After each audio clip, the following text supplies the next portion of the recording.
এই ছবিটি দেখার পর আমার মাথায় কয়েকটি কথা ঘুরপাক খাচ্ছিল।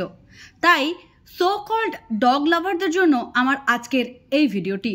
যারা যারা আমার মতন এই ছবিটি দেখেছেন এবং যাদের মনে হয়েছে যে এই ছবিটি সত্যিই নিজেকে ইন্টেলেকচুয়াল প্রমাণ করার জন্য বা সোশ্যাল মিডিয়াতে একটা সস্তার পাবলিসিটি পাওয়ার জন্য এরা ভগবানের সঙ্গে কুকুর বা সারমেয়কেও তুলনা করতে ছাড়েনি, তারা আসুন আজকে আমরা কিছু বিষয় নিয়ে আলোচনা করি।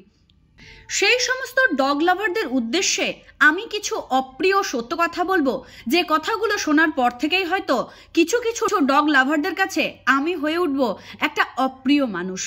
কারণ আপনারা হলেন গিয়ে অনলি ডগ লাভার, আর আমাদের মতন মানুষেরা অ্যানিমেল লাভার, অর্থাৎ প্রত্যেকটা জীবকেই সমানভাবে ভালোবাসার চেষ্টা করি।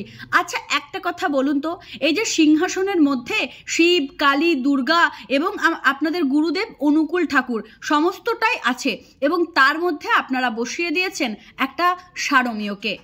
আপনাদের পোষ্য কুকুরটিকে আপনারা অত্যধিক ভালোবাসেন সেটা বুঝতে পারছি, কিন্তু ভালোবাসতে গিয়ে কোথাও গিয়ে যেন আপনারা এমন একটা বিষয় উপস্থাপন করেছেন যেটার দ্বারা মনে হচ্ছে এটা কখনো ভালোবাসা হতে পারে না। শুধু আপনারা একা নন, আপনারা ছাড়া আরো অনেক মানুষের বাড়িতেই কুকুর রয়েছে পোষ্য হিসাবে। তারা কুকুরকে অত্যধিক স্নেহ করেন, ভালোবাসেন, সন্তান স্নেহে লালন পালন করেন। আমি জানি না প্রত্যেকটি ডগ লাভার ঠিক এই ছবিটাকে সাপোর্ট করছেন কিনা, কারণ এই ছবিটা কিন্তু কখনোই সাপোর্ট করার মতন নয়। ভগবান বলেছেন প্রতিটি জীবের মধ্যে আমার বাস, প্রতিটি ধূলিকণার মধ্যে আমার বাস। ভগবান বলেছেন যেভাবে সুন্দর আবহাওয়াতে আমি বাস করি সেরকম তাণ্ডবেও আমি বাস করি। ভগবান বলেছেন নরম তুলতুলে বিছানায় যেমন আমি বাস করি সেরকম অগ্নিগর্ভের মধ্যেও আমি বাস করি। হয়তো আমার এই ভিডিওটা দেখার পর অনেকেই বলবেন ভগবান তো সকল জীবের মধ্যেই আছে, তাহলে কুকুরটিকে সিংহাসনে বসতে দিয়ে অপরাধ কি হয়েছে?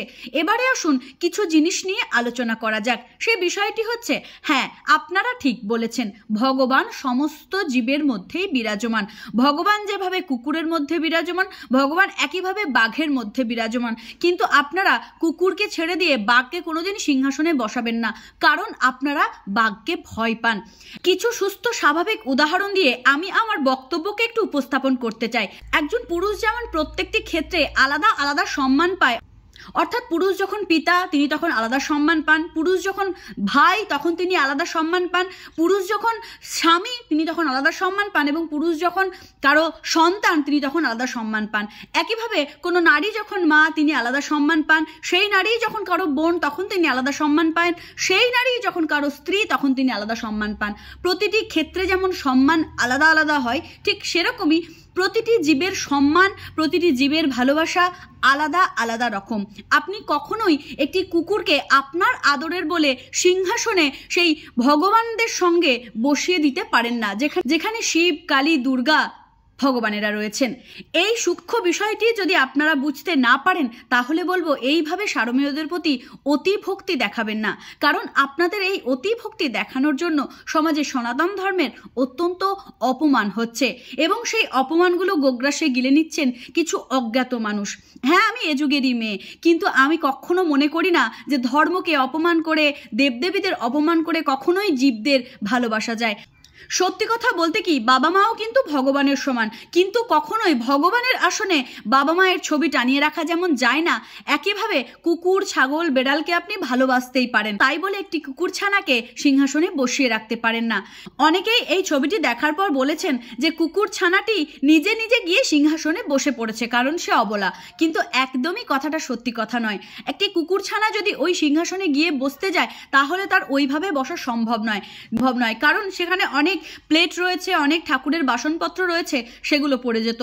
কুকুরটিকে যথাস্থানে বসিয়ে দেওয়া হয়েছে এবং বসিয়ে দিয়েছেন ওই পরিবারেরই মানুষজন। আপনারা কুকুরকে ভালোবাসুন, কিন্তু কুকুরকে ভালোবাসতে গিয়ে, অতি ভক্তি দেখাতে গিয়ে ভগবানকে অপমান করবেন না। এই ছবিটি সোশ্যাল মিডিয়ায় অত্যধিক পরিমাণে ভাইরাল হচ্ছে। আমি বলবো এই ধরনের ছবি সোশ্যাল মিডিয়াতে যদি গর্বের সঙ্গে ভাইরাল হয় তাহলে সত্যিই আমাদের সনাতন ধর্ম অনেক নিচে নেমে যাচ্ছে। এইভাবে নিজের ধর্মটাকে কলঙ্কিত করবেন না। আজকের ভিডিওটি এখানেই শেষ করছি। আমার ভিডিওর বক্তব্য যদি আপনাদের গ্রহণযোগ্য বলে মনে হয়ে থাকে তবে অবশ্যই ভিডিওটিকে শেয়ার করবেন, যাতে যে পরিবার এই ধরনের নিন্দনীয় কাজটি করেছেন তারা একবার হলেও বুঝতে পারেন। ভালো থাকবেন, সুস্থ থাকবেন, দেখা হচ্ছে নতুন কোনো ভিডিওতে।